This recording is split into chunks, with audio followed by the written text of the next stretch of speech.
Hello साथियों, नमस्कार, जय श्री राम। आप सभी साथियों का हमारे यूट्यूब चैनल में स्वागत, वंदन, आभार। साथियों, आपकी पढ़ाई बहुत ही बेहतरीन तरीके से चल रही होगी, लगातार मेहनत कर रहे होंगे आप, और मेहनत करने का समय भी है। लगातार मेहनत करते रहिए, सफलता अवश्य मिलेगी।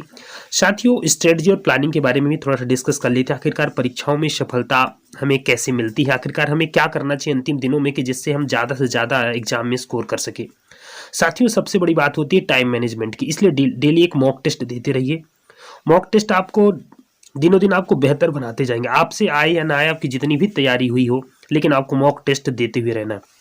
क्योंकि मेरा भी ये मानना है, मेरा भी ये मत है कि बढ़िया से मॉक टेस्ट दीजिए, प्रैक्टिस डेली करते रहिए, और उससे बेहतर से बेहतर आपके मार्क्स बढ़ते जाएंगे। धीरे धीरे उनका एनालिसिस करिए, कैसे इंक्रीज करिए। मैथ और जो रीजनिंग की होती है, इनके पर्टिकुलर टेस्ट भी लगाया करिए बढ़िया से। टाइम मैनेजमेंट करना सीखिए, किन क्वेश्चनों में आपको ज़्यादा टाइम लग रहा है, कैसे आपको अपना समय मैनेज करना है, जिससे आप ज़्यादा देखिए। पढ़ना अलग चीज़ है और एग्जाम में स्कोर करना वो अलग बातें हो जाती है। इसलिए थोड़ा सा उन चीज़ों को, जो आप जहाँ से भी आप पढ़ रहे होंगे, उन चीज़ों को अपने मॉक टेस्ट में अप्लाई करिए और देखिए कि क्या कमी रह जा रही है, एनालिसिस करिए और उससे धीरे धीरे सुधार लाइए, फिर आप स्कोर कर पाएंगे। ठीक है, तो बढ़िया मेहनत करती। आज आपके सामने है 13 दिसंबर 2021 को जो पेपर हुआ था, उसमें जो पुराने जीके, कुछ जीके जीएस के प्रश्न हैं, उनसे बहुत सारे जीके जीके जो है तो अथाह ज्ञान होता है। जीके ऐसी जैसे जैसे मैं भी आपको जीके दे रहा हूँ, इंपॉर्टेंट जीके कलेक्शन जो आपके लिए हो सकती है, क्योंकि आज की पढ़ाई स्मार्ट तरीके से करने की जरूरत है। क्योंकि कंटेंट तो बहुत सारा होता है, क्या चीज़ पढ़नी है, क्या चीज़ छोड़नी है, ये भी बहुत ज़्यादा जरूरी होता है। तो आपके सामने थोड़ा सा एक डाटा देना चाहता हूँ, जिससे आपको थोड़ा सा भी जानकारी हो कि आखिरकार जीडी में प्रश्न आते कैसे, जीके जीएस के थोड़ा सा जानकारी भी तो आपको होनी चाहिए कि आखिरकार प्रश्न आ कैसे रहे हैं। तो ये थोड़ा सा आपके प्रश्न रहेंगे, जो 20 प्रश्न आपके एग्जाम में आए हुए थे, उनको देखिए और उसी अनुसार पढ़ते रहिए। आपकी मदद तो जीके जीएस में कर ही रहा हूँ, और थोड़ा सा रीजनिंग में भी मदद कर रहा हूँ बढ़िया तरीके से। रीजनिंग के 2-3 वीडियो तो डाला ही हूँ, एक आध वीडियो और डालूंगा। स्ट्रेटजी प्लानिंग जैसे बताता जा रहा हूँ, कैसे एग्जाम में स्कोर करना है, वैसे आप अपनाते जाइए और सफलता अवश्य मिलेगी। डेली बढ़िया मॉक टेस्ट लगाइए। आपके सामने पहला प्रश्न, किसी देश की जो जीडीपी उस देश में माल और सेवाओं के उत्पादन के माध्यम से जोड़े गए मूल्य का मानक माप है। जी हाँ साथियों, किसी देश की जो जीडीपी होती है, जिसको अपन ग्रॉस डोमेस्टिक प्रोडक्ट बोलते हैं, वह जो है माल और सेवाओं के उत्पादन के माध्यम से जोड़े गए मूल्य का मानक माप है। जी हाँ साथियों, 1, 2 या 3 प्रश्न आपके इस समय इकोनॉमिक्स से जरूर आते हैं, इसलिए आपको अर्थव्यवस्था से भी जुड़े चीजें जरूर पढ़ लेनी है। ऑप्शन है प्रत्येक एकांतर वर्ष में, प्रत्येक 5 वर्ष में, या प्रत्येक 3 वर्ष में, या आपातकाल के दौरान। तो साथियों, इसका राइट आंसर हो जाएगा प्रत्येक 3 वर्ष में जो है तो किसी देश की जीडीपी उस देश में माल और सेवाओं के उत्पादन के माध्यम से जोड़े गए मूल्य का मानक माप है। तो ये इसका राइट आंसर हो जाएगा। ठीक है, चलिए चलते अगले प्रश्न की तरफ। अगला प्रश्न आपके सामने, सौमित्र चटर्जी जी हैं, उनका संबंध। तो ऐसे एक विशेष व्यक्ति पूछे जाते हैं, चाहे वो खेल से हो, चाहे किसी सामाजिक से हो, या फिर किन्होंने जैसे 1 से 1.5 साल में किसी ने विशेष किसी एक क्षेत्र में नाम किया हो, पर्टिकुलर क्षेत्र में। तो उन चीजों को भी आपको एक कलेक्शन करके पढ़ना है, वो भी जानकारी मैं आपको प्रोवाइड करवाऊंगा। जैसे इसमें पूछा गया था, सौमित्र जो चटर्जी हैं, जिनका जन्म नवंबर 2020 में हुआ, देहांत हुआ, निम्नलिखित में से किस क्षेत्र से संबंधित है? क्या खेल से, पुरातत्व विज्ञान से, राजनीति से, या अभिनय से? तो इसका राइट आंसर हो जाएगा अभिनय से। सौमित्र जो चटर्जी थे, उनका संबंध अभिनय से है। तो हाल ही में साल या 1.5 साल के दौरान जिन लोगों की मृत्यु हुई है, वो डाटा आपको बना के रख लेना है, इंपॉर्टेंट लोगों की। ठीक है, तो उससे भी एक आध क्वेश्चन आपके एक आध नंबर बढ़ जाएंगे। ठीक है, तो इस तरीके से आपको चलना है। अगला प्रश्न आपके सामने, मौर्य समाज में तीर्थ यात्रियों पर लगाए जाने वाले कर का नाम इनमें से क्या था? जी हाँ साथियों, जो मौर्य साम्राज्य था उनमें से तीर्थ यात्रियों पर लगाए जाने वाले कर का नाम क्या है? देखो, बहुत सारे लोग इस समय ना मुगल साम्राज्य थोड़ा ज्यादातर पढ़ लेते, लेकिन थोड़ा सा एसएससी थोड़ा सा अलग तरीके से चलने लगा। वो मुगल साम्राज्य को छोड़ करके जितने भी और दिल्ली सल्तनत से रिलेटेड या उससे पहले जितनी सल्तनत थी, उनसे थोड़ी रिलेटेड जानकारी पूछी, क्योंकि मुगल साम्राज्य की जानकारी लगभग अब सब लोगों को है। इसलिए थोड़ा सा स्मार्ट अप्रोच अपनाइए कि कहाँ कौन सी चीजें पढ़ने की जरूरत है, क्योंकि ऐसी चीजें जो सब लोग को जानकारी होती, वो चीजें थोड़ा सा एग्जाम में नहीं आती है। किन लोगों को थोड़ा सा लोग छोड़ रहे हैं, क्या जानकारी है, तो ऐसी चीज थोड़ा दिमाग से बनाइए, प्लान करिए और ऐसी चीजें पढ़िए। ठीक है, तो क्या लिखा है, मौर्य साम्राज्य में तीर्थ पर लगाए जाने वाले कर का नाम इनमें से क्या था? भद्र, यात्रा वेतन, वांशितिकी, या पदिका? तो इसका राइट आंसर हो जाएगा यात्रा वेतन मौर्य समाज में तीर्थ यात्रियों पर लगाए जाने वाले कर का नाम था। ठीक है, अगले प्रश्न की तरफ चलते हैं। जो मोटर वाहन अधिनियम 1988 में निर्दिष्ट किया गया है कि धारा 18 के प्रावधान के तहत कितने वर्ष से कम आयु का कोई भी व्यक्ति किसी भी सार्वजनिक स्थान पर वाहन नहीं चलाएगा। बहुत ही इंपॉर्टेंट नियम था जो मोटर वाहन अधिनियम 1988 आया था, उसके अनुसार 18 वर्ष से कम आयु के कोई भी व्यक्ति किसी भी सार्वजनिक स्थान पर वाहन नहीं चलाएगा। ये भी जानकारी आपको ध्यान रखनी है। अगले प्रश्न की तरफ चलें। ने मिस टीन इंटरनेशनल 2019 का इसी तरह से पुरस्कारों से विजेता कौन कौन से पुरस्कार अभी हाल ही प्रदान हुए उनसे रिलेटेड प्रश्न पूछे जाते हैं। जैसे उसमें पूछा गया था 2019 में मिस टीन इंटरनेशनल पुरस्कार किसने जीता। ऑप्शन था अनसिया गोथिसी, थूफा या यूसेनिया गार्सिया या आयुषी ढोलकिया। तो आंसर था आयुषी ढोलकिया। ठीक है, इसी तरह से पुरस्कारों से संबंधित प्रश्न पूछे जाते हैं। हाल ही में जो नोबेल पुरस्कार दिए जाएंगे, रमन मैग्सेसे पुरस्कार दिए गए, विभिन्न जो पुरस्कार हैं, अर्जुन पुरस्कार, पद्म विभूषण पुरस्कार, इनकी जानकारी भी आपको रख लेनी है। ठीक है, ऐसे प्रश्न एग्जाम में पूछे जाते हैं। अगले प्रश्न की तरफ चलें। लेंस की क्षमता की एसआई मात्रा को निम्न में से किस अक्षर के द्वारा निरूपित किया जाता है। जी हाँ साथियों, लेंस की क्षमता का एसआई मात्रा को किस अक्षर से निरूपित किया जाता है, एस, डी, एम या ए। तो आंसर हो जाएगा डायोप्टर डी से इसको निरूपित किया जाता है। अगले प्रश्न की तरफ चलते हैं। इंडियन पोस्ट पेमेंट बैंक ने निम्नलिखित में से किस योजना का विस्तार करने के लिए नवंबर 2020 में PNB MetLife India Insurance के साथ अनुबंध किया। जी हाँ साथियों, इंडिया पेमेंट्स बैंक ने निम्नलिखित में से किस योजना का विस्तार करने के लिए नवंबर 2020 में PNB MetLife India Insurance के साथ अनुबंध किया था। तो इसका राइट आंसर क्या होगा, प्रधानमंत्री जीवन ज्योति बीमा योजना।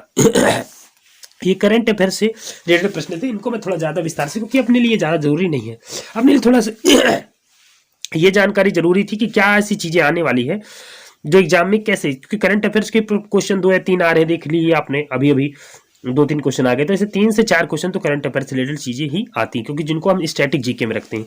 अगले प्रश्न की तरफ चलें। मांडो त्योहार निम्नलिखित में से किस राज्य से संबंधित है। जी हाँ साथियों, मांडो जो त्योहार होता है, त्योहारों से संबंधित भी एक प्रश्न पूछा जाता है, तो वो भी आपको ध्यान रखना है। जो मांडो त्योहार होता है वो किस राज्य से संबंधित है, आंध्र प्रदेश, गोवा, तेलंगाना या हरियाणा। तो राइट आंसर हो जाएगा गोवा। जो मांडो त्योहार था वह गोवा राज्य से संबंधित है। ठीक है, अगले प्रश्न की तरफ चलते हैं। अगला प्रश्न आपके सामने। गुजरात में अंतर्राष्ट्रीय जो पतंग महोत्सव किस महीने में आयोजन उसका किया गया था, नवंबर, जनवरी, जून या मार्च। तो साथियों आंसर हो जाएगा जनवरी माह में गुजरात में अंतर्राष्ट्रीय पतंग महोत्सव का आयोजन किया जाता है। ठीक है, अगला प्रश्न। अक्टूबर 2019 में बीसीसीआई ने भारतीय क्रिकेट कंट्रोल बोर्ड के सचिव के रूप में किसे नियुक्त किया था। ठीक है, नियुक्तियां भी पूछी जाती हैं कि जो हाल ही में नियुक्ति हुई है वो भी आपको पढ़ लेनी है। सौरव गांगुली, अनिरुद्ध त्रिपाठी, जय शाह या लव अग्रवाल। तो इसका राइट आंसर हो जाएगा जय शाह, जो अभी भी भारतीय क्रिकेट कंट्रोल बोर्ड के सचिव के रूप में है। ठीक है, अगले प्रश्न की तरफ चलते हैं। ने अपनी पुस्तकों से रिलेटेड भी एक प्रश्न पूछा जाता है। तो ये सारी चीजें, जितनी चीजें मैं बताते जा रहा हूं उनको आप लिखते जाइए कि क्या क्या चीजें आपको पढ़ने की जरूरत है, क्या एग्जाम में चीजें पूछी जाती हैं। ठीक है, ने अपनी पुस्तक poverty and British rule in India के माध्यम से भारत में ब्रिटिश शासन के आर्थिक प्रभावों की तीखी आलोचना की है। सुरेंद्र नाथ बनर्जी, दादा भाई नौरोजी, फिरोज शाह मेहता या बदरुद्दीन तैयबजी। तो आंसर हो जाएगा दादा भाई नौरोजी ने अपनी पुस्तक poverty and British rule in India के माध्यम से भारत में ब्रिटिश शासन के आर्थिक प्रभाव की तीखी आलोचना की है। ठीक है, ये प्रश्न हो जाएगा। अगले प्रश्न की तरफ चलते हैं। 1961 में अमेरिकी फेडरल रिजर्व ने नामक एक मौद्रिक नीति पहल की शुरुआत की थी जो दीर्घकालिक दरों को कम करते हुए अमेरिकी अर्थव्यवस्था को प्रोत्साहित करने के लिए डिजाइन की गई थी। इस पहल को भारतीय रिजर्व बैंक ने दिसंबर 2019 से अपनाया है। वो कौन सी पहल थी, ऑपरेशन ट्विस्ट। ज्यादा जानकारी नहीं लेते क्योंकि ये करंट अफेयर्स है, इनसे अपन को ज्यादा मतलब नहीं है। बस ये जान लीजिए कि 4 से 5 प्रश्न करंट अफेयर्स के आ रहे हैं, उनको भी करंट अफेयर्स का बढ़िया से कलेक्शन करिए।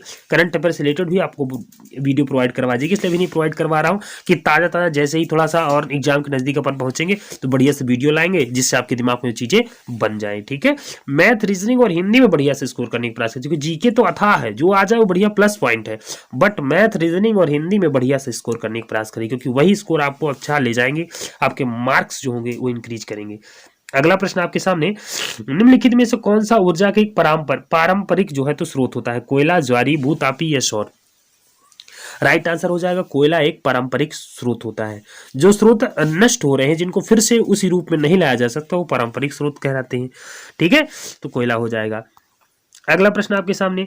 नहर की एक जलग्रीवा या चैनल जहां पानी को बलपूर्वक उत्थान द्वारा भूमि के ढलान की विपरीत दिशा में प्रवाहित किया जाता है, क्या कहलाती है। जी हाँ साथियों, नहर की एक जो जलग्रीवा या चैनल जिसको बोलते हैं, जहां पानी को बलपूर्वक उत्थान द्वारा भूमि के ढलान की विपरीत दिशा में प्रवाहित किया जाता है, वो क्या कहलाती है, जलोत्सारण, कमान क्षेत्र या जलभृत या उत्थापन प्रणाली। तो आंसर हो जाएगा उत्थापन प्रणाली जो होती है, जिसके द्वारा पानी को बलपूर्वक उत्थान द्वारा भूमि के ढलान की विपरीत दिशा में प्रवाहित किया जाता है। ठीक है, अगले प्रश्न की तरफ चलते हैं। 4 से 9 नवंबर 2020 तक से शारजाह में आयोजित हुई महिला टी20 प्रतियोगिता का प्रायोजक निम्न में से कौन था? आंसर हो जाएगा जियो, जो था महिला टी20 का प्रायोजक था। ठीक है, अगले प्रश्न की तरफ चलते हैं। ये देखिए, नवंबर 2020 में 80वें अखिल भारतीय पीठासीन अधिकारी सम्मेलन का आयोजन निम्नलिखित में से किस शहर में हुआ था? केवड़िया में। ज्यादा एक्सप्लेनेशन नहीं, क्योंकि करंट अफेयर्स है। आपको ये दिखाने के लिए पेपर आखिरकार आता कैसे, ये थोड़ा सा जानकारी दी जा रही है आपको। सारी चीजें थोड़ा सा और स्ट्रेटजी प्लानिंग एक बार लास्ट में बता दूंगा। ठीक है, 20 प्रश्न पहले डिस्कस कर लेते हैं। अगला प्रश्न क्या आया हुआ था, ये भी करंट अफेयर से ही था कि निम्नलिखित में से किस ऑटोमोबाइल कंपनी ने सितंबर 2021 में भारत में बिक्री के लिए वाहनों का निर्माण बंद करने के लिए अपने निर्णय की घोषणा की?